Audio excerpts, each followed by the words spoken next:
Kerala sir 100% literacy sir. ഈ വീഡിയോയും അതിനുശേഷമുണ്ടായ സംഭവ വികാസങ്ങളും കണ്ടവരായിരിക്കും നിങ്ങൾ. Yes, it's illiterate Mallu here. ഈ ഒരു ന്യൂസ് നിങ്ങൾ എത്ര പേര് കണ്ടു എന്നറിയില്ല. ഛത്തീസ്ഗഡിലെ 31 വയസ്സായ ഒരു മൈഗ്രൈൻ വർക്കറിനെ ഒരാൾക്കൂട്ടം തല്ലിക്കൊന്നു. ഇത് യു.പിയിലോ ഗുജറാത്തിലോ ഒന്നുമല്ല. 100% ലിറ്ററസി എന്ന് പറഞ്ഞു നടക്കുന്ന പ്രബുദ്ധ മലയാളികളുള്ള ഈ കേരളത്തിലാണ്, പാലക്കാട് ജില്ലയിലെ വാളയാറിലാണ്.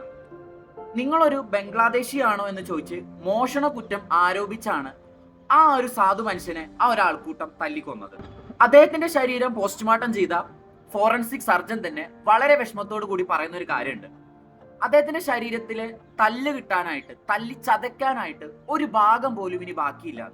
അത്രയും നീചമായ അല്ലെങ്കിൽ അത്രയും ക്രൂരമായ ഒരു ആൾക്കൂട്ട മർദ്ദനമാണ് അദ്ദേഹത്തിന് ഉണ്ടായത്. എത്ര പേര് പ്രതികരിച്ചു ഇതിനെതിരെ? ഈ മിനിറ്റിന് അവിടെ ഇവിടെ നടക്കുന്ന കൊലകളും സംഘർഷങ്ങളും സ്റ്റാറ്റസും സ്റ്റോറിയും ഇടുന്ന ആൾക്കാരൊന്നും ഇതൊന്നും മെൻഷൻ ചെയ്യുന്നത് പോലും കണ്ടിട്ടില്ല. Yes, shame on you.